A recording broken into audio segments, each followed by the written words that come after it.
नमस्कार, स्वागत है आपका राज्यसभा टीवी में। आपके साथ मैं हूं अंकिता। सबसे पहले एक नजर डालेंगे इस वक्त की हेडलाइंस पर। भारत और अफ्रीका के बीच परस्पर गहरे ऐतिहासिक संबंध। दो अफ्रीकी देशों कोमोरोस और सिएरा लियोन की 5 दिवसीय यात्रा पर रवाना होने से पहले उपराष्ट्रपति एम वेंकैया नायडू का बयान। कहा, भारत अफ्रीका की उन्नति में सहयोग करने के लिए सदैव तत्पर। पहले पड़ाव में आज कोमोरोस में भारतीय समुदाय को करेंगे संबोधित।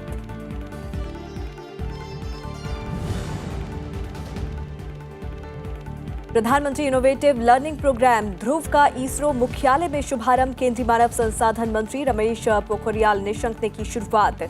छात्रों को क्षमता का एहसास कराना और समाज में योगदान देने के लिए प्रेरित करना मकसद।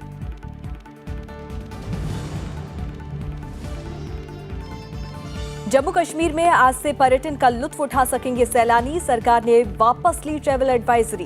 ब्लॉक विकास परिषद के चुनाव के लिए नामांकन पत्रों की जांच जारी। महीने के अंतिम हफ्ते से 10वीं, 12वीं और कॉलेज परीक्षाएं कराने का ऐलान।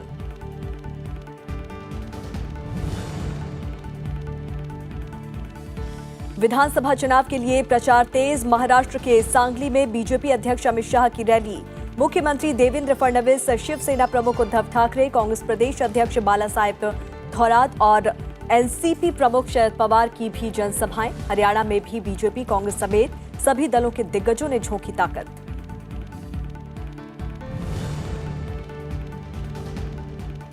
विश्व महिला मुक्केबाजी चैंपियनशिप में 8वां मेडल पक्का कर एमसी मैरीकॉम ने रचा इतिहास। चैंपियनशिप के 51 किलोग्राम भार वर्ग के सेमीफाइनल में बनाई जगह। क्वार्टर फाइनल में कोलंबिया की वालेंसिया को दी 5-0 से मात। अफ्रीका के साथ भारत के जुड़ाव को जारी रखते हुए उपराष्ट्रपति एम वेंकैया नायडू आज कोमोरोस और सिएरा लियोन की यात्रा पर रवाना हो गए हैं। अफ्रीका के दक्षिण पूर्वी तट पर स्थित द्वीप समूह देश कोमोरोस और सिएरा लियोन की किसी उच्च भारतीय पदाधिकारी की ये पहली यात्रा है। यात्रा के पहले चरण में कोमोरोस की राजधानी मोरोनी पहुंचने पर उपराष्ट्रपति कोमोरोस के राष्ट्रपति अंजाली असोमानी से मुलाकात करेंगे। 11 अक्टूबर को उपराष्ट्रपति कोमोरोस के राष्ट्रपति के साथ प्रतिनिधिमंडल स्तर की वार्ता करेंगे। इसके बाद दोनों नेताओं की मौजूदगी में कई क्षेत्रों में समझौतों पर हस्ताक्षर किए जाएंगे। कोमोरोस की अपनी यात्रा के दौरान उपराष्ट्रपति कोमोरोस संघ की असेंबली के अध्यक्ष अब्दू ओसेनी के साथ भी मुलाकात करेंगे। सिएरा लियोन की राजधानी फ्रीटाउन जाने से पहले उपराष्ट्रपति संसद को संबोधित भी करेंगे। कोमोरोस में रहने वाले भारतीय समुदाय के लोगों को आज उपराष्ट्रपति एम वेंकैया नायडू संबोधित करेंगे। 13 अक्टूबर को उपराष्ट्रपति सिएरा लियोन गणराज्य के राष्ट्रपति जूलियस माडा बायो के साथ मुलाकात करेंगे और बाद में उनके साथ प्रतिनिधिमंडल स्तर की वार्ता होगी और दोनों गणमान्य लोगों की मौजूदगी में दोनों देशों के बीच कई समझौतों पर हस्ताक्षर होंगे। उपराष्ट्रपति भारतीय समुदाय को भी संबोधित करेंगे। उपराष्ट्रपति की अफ्रीका की ये दूसरी यात्रा है। इससे पहले नवंबर 2018 में एम वेंकैया नायडू ने बोत्सवाना, जिम्बाब्वे और मालावी की यात्रा की थी। उन्होंने इन दोनों के साथ द्विपक्षीय संबंधों को मजबूत करने के लिए ये दौरा किया था।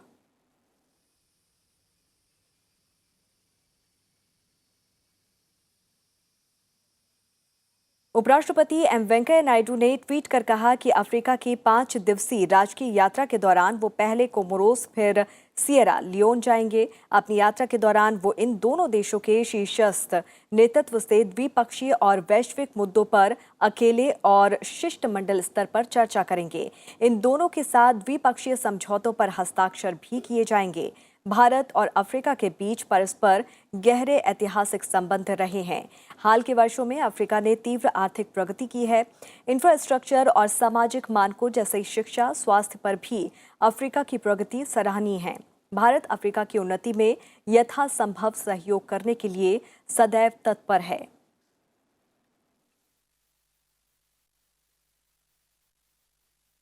और इस मामले में और अधिक जानकारी के साथ विदेश मामलों के संपादक अखिलेश सुमन इस वक्त हमारे साथ जुड़ रहे हैं। सीधे रुख करते हैं अखिलेश का।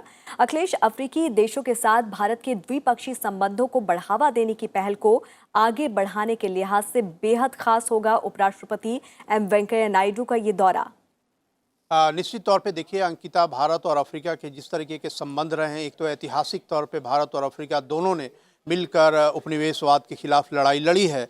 और ख़ास करके अगर मैं बात करूं कोमोरोस और सिएरा लियोन की, तो सिएरा लियोन अपनी आज़ादी के बाद जिस तरीके से गृह युद्ध में फंसा हुआ था, और उस गृह युद्ध में संयुक्त राष्ट्र की तरफ से जो शांति सेना भेजी गई थी, उस शांति सेना का नेतृत्व भारतीय सैनिकों ने किया था। भारत के कमांडर थे वहाँ, और न सिर्फ उन्होंने सिएरा लियोन को गृह युद्ध से बाहर निकाला, बल्कि गृह युद्ध के बाद वहाँ शांति स्थापित करने में, विभिन्न जो युद्ध लड़ाके थे उनके बीच में समझौता कराने में, और फिर बाद में वहाँ सरकार बनाने और वहाँ के राहत कार्य, विकास कार्यों में मदद करने का काम किया। तो उस सिएरा लियोन के साथ भारत के संबंधों की कहानी माना जाता है कि एक मील का पत्थर है।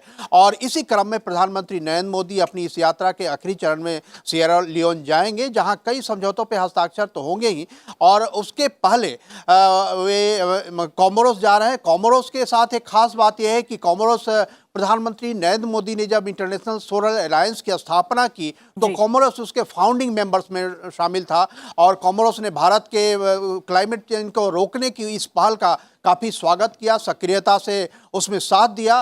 और अगर बात करें तो इसके पहले उपराष्ट्रपति भी जा चुके हैं अफ्रीका के कई देशों की यात्रा पे, राष्ट्रपति भी गए हैं अफ्रीका की कई देशों की यात्रा पे, प्रधानमंत्री भी गए हैं, विदेश मंत्री गए हैं, इसके पहले जो विदेश राज्य मंत्री थे वीके सिंह गए हैं। तो इस तरीके से कहें कि अफ्रीका हमारे भारतीय राजनयिक जो आउटरीच है पूरी दुनिया में हमें पहुंच बनाने का, उसमें अफ्रीका एक महत्वपूर्ण हमारा दोस्त है, और 54 देश हैं संयुक्त राष्ट्र में, इनकी भूमिका काफी अहम होती है, और अफ्रीकी देशों ने हमेशा भारत का समर्थन किया है संयुक्त राष्ट्र के पटल पे। तो मुझे लगता है कि यह दौरा काफी महत्वपूर्ण है उपराष्ट्रपति का।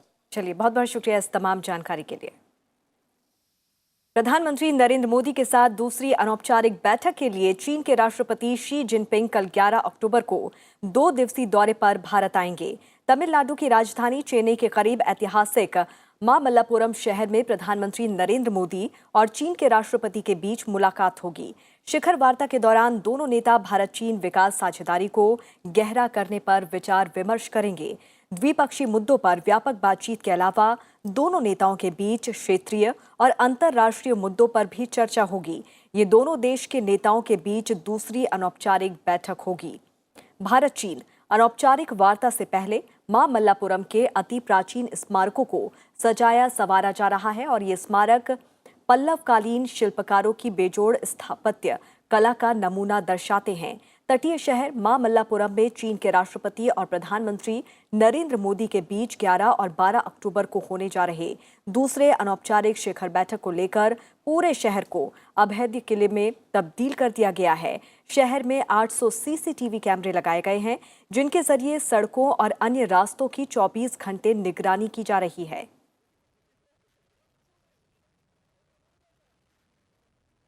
थाईलैंड के विदेश मंत्री डॉन प्रमुद विनय 3 दिन की भारत यात्रा पर आ रहे हैं। उन्होंने आज विदेश मंत्री एस जयशंकर के साथ दिल्ली के हैदराबाद हाउस में बैठक की है, और इस दौरान दोनों नेताओं के बीच द्विपक्षीय संबंधों को मजबूत करने को लेकर चर्चा हुई।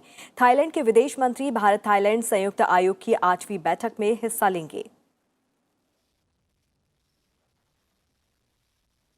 केंद्रीय मानव संसाधन विकास मंत्री रमेश पोखरियाल निशंक आज बेंगलुरु स्थित इसरो मुख्यालय में विशिष्ट प्रधानमंत्री नवाचार शिक्षण कार्यक्रम ध्रुव का शुभारंभ उन्होंने किया। कार्यक्रम का उद्देश्य प्रतिभाशाली छात्रों को उनकी क्षमता का एहसास कराना और समाज के लिए योगदान देने के लिए प्रेरित करना है। इसरो के अध्यक्ष के सिवन अंतरिक्ष में जाने वाले पहले भारतीय नागरिक विंग कमांडर राकेश शर्मा और प्रमुख वैज्ञानिक सलाहकार प्रोफेसर के विजय राघवन इस अवसर पर सम्मानित अतिथि रहे।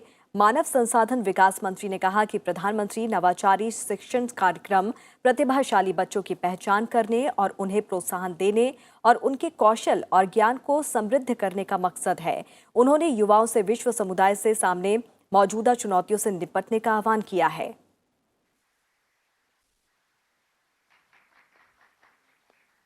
स्कूली छात्र और छात्रा हैं इस देश में, और उन 25 करोड़ छात्र छात्राओं में चुनिंदा सितारे इधर पहुंचे हैं। मैं इनको शुभकामनाएं देना चाहता हूं, और मैं ये भी कहना चाहता हूं कि ये पहली यात्रा की आज शुरुआत है।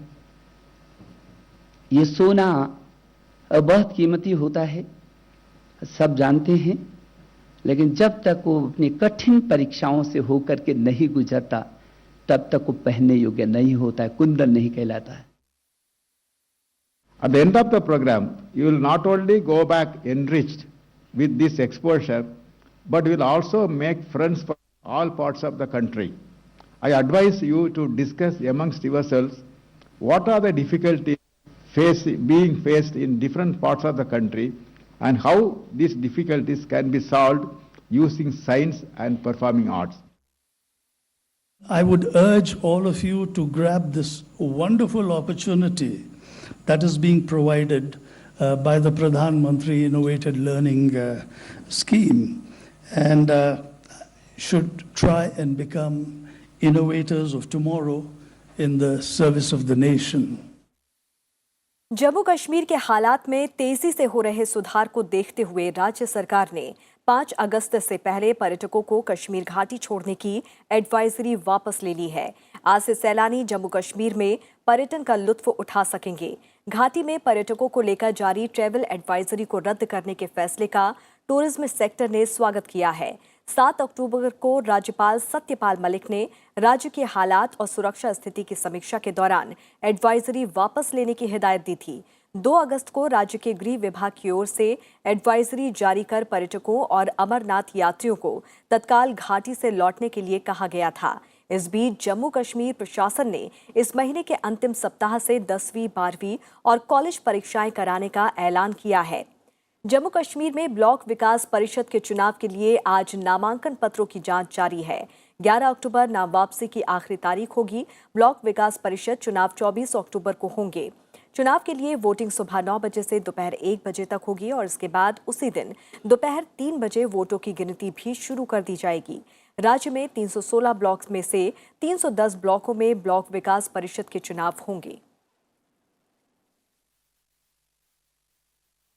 और अब बात करते हैं चुनावी रण की।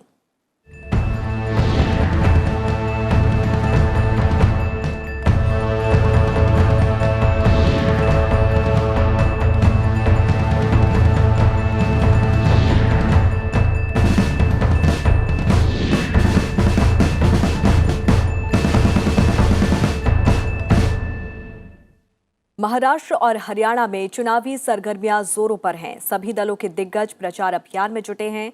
बीजेपी अध्यक्ष अमित शाह आज महाराष्ट्र में चुनावी जनसभा को संबोधित कर रहे हैं। महाराष्ट्र में मुख्यमंत्री देवेंद्र फडणवीस, एनसीपी प्रमुख शरद पवार समेत कई दिग्गज अपने अपने उम्मीदवारों के पक्ष में जनसभाएं कर रहे हैं। शुरुआत करते हैं हरियाणा के चुनावी रण से।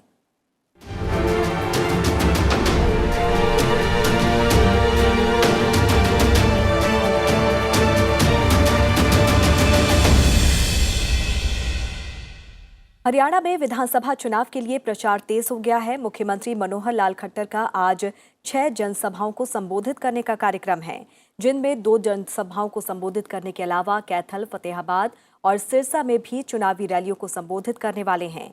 इस दौरान वो प्रदेश की जनता को पिछले 5 वर्षों में सरकार की उपलब्धियों का रिपोर्ट कार्ड पेश कर रहे हैं।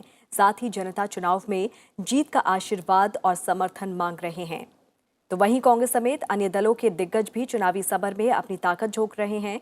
हरियाणा प्रदेश कांग्रेस अध्यक्ष कुमारी शैलजा गुरुग्राम और बादशाहपुर में चुनावी रैलियों को संबोधित करने वाली हैं।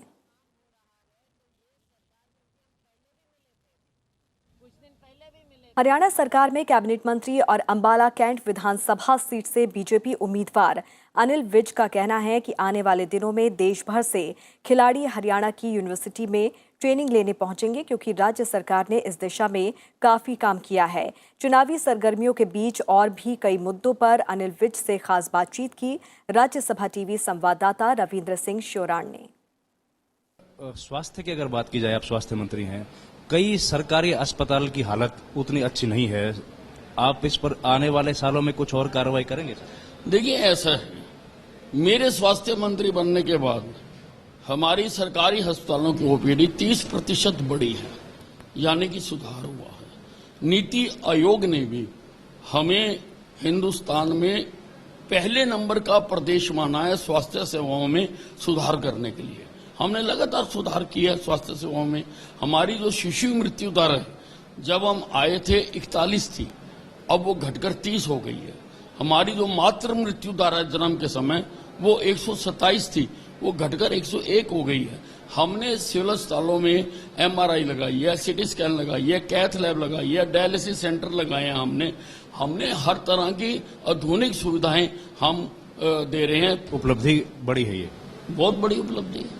सर आप खेल और युवा मामलों के मंत्री भी हैं। हरियाणा के खिलाड़ियों ने हमेशा से देश का नाम रोशन किया है, लेकिन बीच में कुछ ऐसी नीतियां भी सरकार की आई जिसका विरोध खिलाड़ियों ने किया, वो आपको वापस लेनी पड़ी। नहीं, देखिए ऐसा है, हमने जब नई खेल नीति बनाई थी हमने सारे खिलाड़ियों को बिठाया था और उनसे हमने राय लेके खेल नीति बनाई। हरियाणा की खेल नीति सारे देश में सराही जाती है। हम जो ओलंपिक में गोल्ड मेडल लेके आता है उसको 6 करोड़ रुपया देते हैं और HPS या SCS की 8 साल की सीनियरिटी की नौकरी देते हैं। ऐसी नीति सारे विश्व में नहीं है।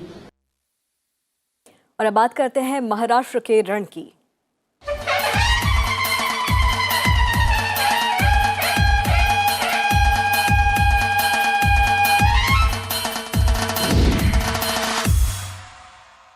महाराष्ट्र में भी विधानसभा चुनाव के लिए प्रचार तेज होता जा रहा है। विभिन्न दलों के नेता राज्य भर में रैलियां कर रहे हैं। बीजेपी अध्यक्ष अमित शाह महाराष्ट्र के सांगली में चुनावी जनसभा को संबोधित करते हुए नजर आए और उनका आज सोलापुर, तुलजापुर और लातूर में भी जनसभाओं को संबोधित करने का कार्यक्रम है। मुझे बताओ, सांगली वालों, जत वालों, एक देश में 2 प्रधान हो सकते हैं क्या? 2 राष्ट्रपति हो सकते हैं क्या? 2 संविधान हो सकते हैं क्या? मोदी जी ने धारा 370 हटाकर इस देश में से 2 प्रधान, 2 निशान, 2 विधान को समाप्त कर देश को अखंडित और एक करने का महान काम किया है। मित्रों, महान काम। धारा 370 हटाने का प्रस्ताव लेकर आए तब कांग्रेस और एनसीपी क्या करे? मित्रों, आपको जानना है, कांग्रेस पार्टी और एनसीपी दोनों धारा 370 हटाने का विरोध कर रहे थे, मोदी जी का विरोध।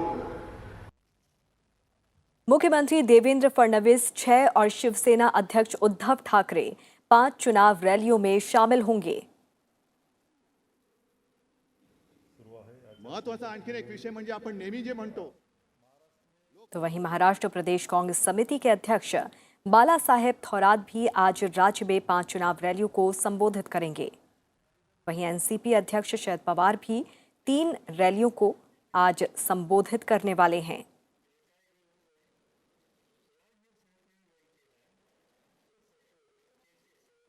कांग्रेस और एनसीपी के लिए मजबूत गढ़ रहा महाराष्ट्र का मराठवाड़ा अब इन दोनों ही दलों के लिए चुनौती बना हुआ है।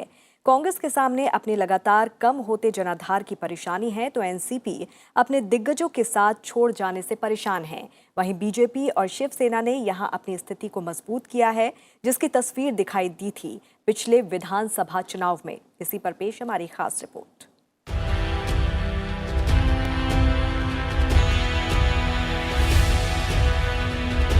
मराठवाड़ा महाराष्ट्र में गोदावरी की घाटी में बसा इलाका, लेकिन अब विदर्भ के साथ साथ मराठवाड़ा में भी सूखे की खबरें सुर्खियां बनती हैं। किसानों की आत्महत्या के लिए बदनाम बीड़ भी मराठवाड़ा का ही हिस्सा है।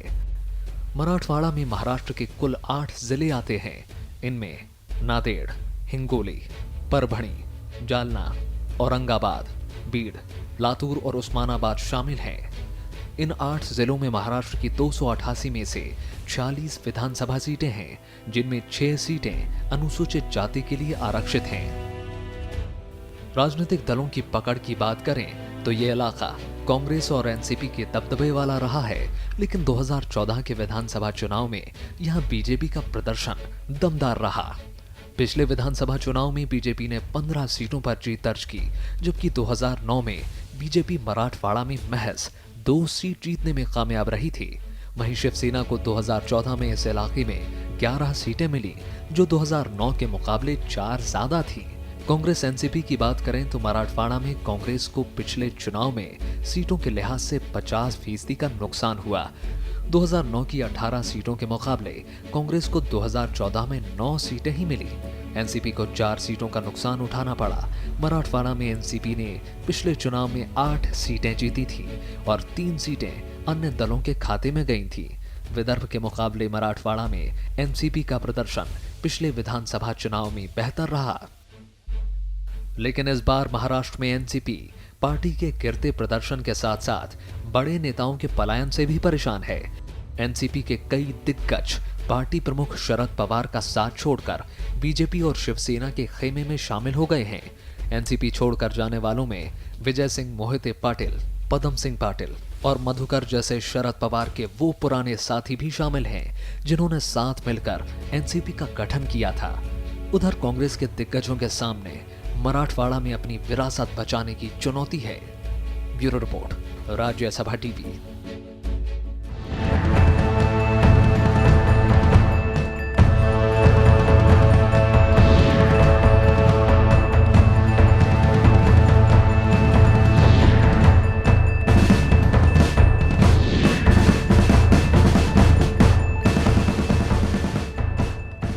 मछुआरों को समुद्री तूफान और मौसम संबंधी दूसरी सूचनाओं के बारे में सटीक सूचना मिलेगी। Indian national centre for ocean information services और एयरपोर्ट अथॉरिटी ऑफ इंडिया ने कल नई प्रणाली जेमिनी की शुरुआत की। पृथ्वी विज्ञान मंत्री डॉक्टर हर्षवर्धन ने इसका शुभारंभ किया। मछुआरों को अब मौसम संबंधी पूर्वानुमान और दूसरे महासागरीय खतरों के बारे में समय से पहले जानकारी मिलेगी। जेमिनी यानी GAGAN enabled mariner instruments for navigation and information प्रणाली से मछुआरों को फिशिंग जोन में हाई टाइड अलर्ट, सुनामी और तूफान के पहले की सूचना मिल सकेगी। प्रणाली का शुभारंभ करते हुए पृथ्वी विज्ञान मंत्री डॉक्टर हर्षवर्धन ने कहा कि जेमिनी से लाखों मछुआरों को मदद मिलेगी। आज जो ये सैटेलाइट के साथ कनेक्ट करके और खासकर एयरपोर्ट अथॉरिटी ऑफ इंडिया के साथ, और मुझे खुशी है कि जो सिविल एविएशन सेक्रेटरी हैं वो स्वयं इस कार्यक्रम के अंदर यहाँ पर आए हैं, एमडीएमए के लोग भी यहाँ पर आए हैं। वो इस बात को सिद्ध करता है कि इस विषय को वो लोग कितना महत्व देते हैं। और अभी इस जेमिनी के माध्यम से और इस मोबाइल ऐप के माध्यम से जो आने वाले समय में हमारे फिशरमैन हैं उनको कितनी बड़ी सहायता होगी। ये डिवाइस 9 भाषाओं में होगी जिसकी कीमत कम होगी। इसके माध्यम से करीब 1 सप्ताह पहले ही मौसम की जानकारी और फिशिंग जोन के बारे में जानकारी हासिल हो सकेगी। So this requirement became more and more necessary for our fishing community. Hence, to overcome this difficulty, INCOIS together with the Airport Authority of India has come out with a low-cost solution in the form of Gemini. ये नई प्रणाली मछुआरों की समस्याओं को दूर करने के लिए लाई गई है। 2017 में ओखी तूफान और चक्रवात के दौरान मौसम संबंधी पूर्वानुमान नहीं होने से कई मछुआरों की जान चली गई थी। मोहम्मद फातेह टीपू, राज्यसभा टीवी। तीनों सेनाओं के सर्वोच्च कमांडर राष्ट्रपति रामनाथ कोविंद ने आज combat army aviation training school Nashik में आयोजित भव्य समारोह के दौरान आर्मी एविएशन कोर को प्रेसिडेंट्स कलर प्रदान किया। प्रेसिडेंट्स कलर उत्कृष्टता का प्रतीक है और इसे युद्ध और शांति दोनों तरह के दौर में समर्पण और बहुमूल्य योगदान के माध्यम से अर्जित किया जाता है। रस्मी परेड की कमान combat army aviation training school के कमांडेंट ब्रिगेडियर सरबजीत सिंह बावा भल्ला ने संभाली। सांसद वेतन भत्ता संबंधी संयुक्त समिति का गठन बुधवार को हो गया है। राज्यसभा के सभापति एम वेंकैया नायडू और लोकसभा अध्यक्ष ओम बिरला ने इस समिति के लिए सदस्यों के नाम निर्देशित किए हैं। सांसद वेतन भत्ता और पेंशन अधिनियम 1954 की धारा 9 के तहत ये समिति गठित की गई है। नियम और प्रक्रिया के तहत ये समिति अपने अध्यक्ष का चुनाव करेगी। इस 15 सदस्यीय समिति में राज्यसभा से 5 सदस्य SR Balasubramaniam, professor MV Rajeev Gowda, Surendra Singh Nagar, Narayan लाल पंचारिया, रामनाथ ठाकुर शामिल हैं। वहीं लोकसभा से तीरथ सिंह रावत, रीता बहुगुणा जोशी, ST हसन, संजय भाटिया समेत 10 सदस्य शामिल हैं।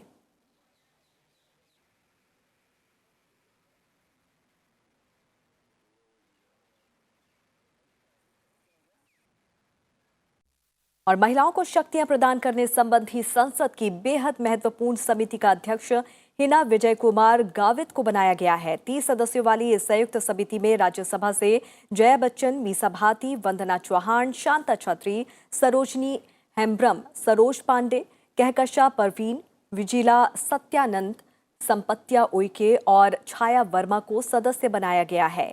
लोकसभा से इस समिति में संगीत सिंह देव, के कनिमोझी, शताब्दी राय, रीति पाठक समेत 20 सदस्य शामिल हैं। संसद की पुस्तकालय समिति के लिए लोकसभा सांसद एन नागेश्वर राव को अध्यक्ष बनाया गया है।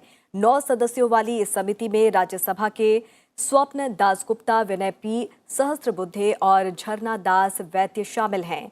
लोकसभा सांसद मौलाना बदरुद्दीन अजमल और छेदी पासवान भी इसके सदस्य हैं। संसद की शहरी विकास संबंधी संसदीय स्थायी समिति ने 2019 से 2020 के दौरान जांच पड़ताल के लिए 16 विषयों का चयन किया है और ये विषय भारत के शहरी क्षेत्रों से जुड़े अहम विषय हैं। समिति राष्ट्रीय राजधानी दिल्ली में वायु प्रदूषण नियंत्रण में एजेंसियों के योगदान और भूमिका के अलावा देश के शहरों में सॉलिड वेस्ट प्रबंधन की पड़ताल के साथ ही स्मार्ट सिटीज मिशन का मूल्यांकन भी करेगी। लोकसभा सांसद जगदम्बिका पाल की अध्यक्षता में गठित ये समिति प्रधानमंत्री शहरी आवास योजना और सबके लिए 2022 तक आवास जैसे मुद्दों की जांच भी करेगी। इसके अलावा शहरों में जलापूर्ति, सीवरेज, सफाई, अवैध निर्माण, स्लम समेत अन्य मुद्दों को भी इस समिति जांचेगी।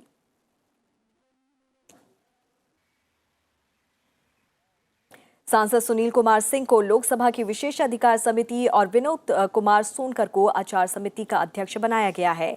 लोकसभा अध्यक्ष ओम बिरला ने बुधवार को दोनों समितियों के अध्यक्ष और सदस्यों का मनोनयन किया है। श्याम सिंह यादव को सभा पटल पर रखे गए पत्रों संबंधी समिति, बीजेपी सांसद वीरेंद्र कुमार को याचिका समिति और सांसद रघुराम कृष्ण राजू कानुमुरू को अधीनस्थ विधान संबंधी समिति का अध्यक्ष बनाया गया है। और बात खेल की करते हैं। भारत की स्टार महिला बॉक्सर एमसी मैरी कॉम ने इतिहास रच दिया है। 6 बार की world champion MC Mary Kom ने वर्ल्ड बॉक्सिंग चैंपियनशिप के सेमीफाइनल में एंट्री कर ली है। क्वार्टर फाइनल मुकाबले में उन्होंने कोलंबिया की बॉक्सर को 5-0 से शिकस्त दी। इसी के साथ उन्होंने न सिर्फ अपना चैंपियनशिप में मेडल पक्का किया है, बल्कि वर्ल्ड चैंपियनशिप में उनके नाम अब 8 मेडल हो गए हैं और ऐसा करने वाली वो पहली महिला मुक्केबाज बन गई हैं।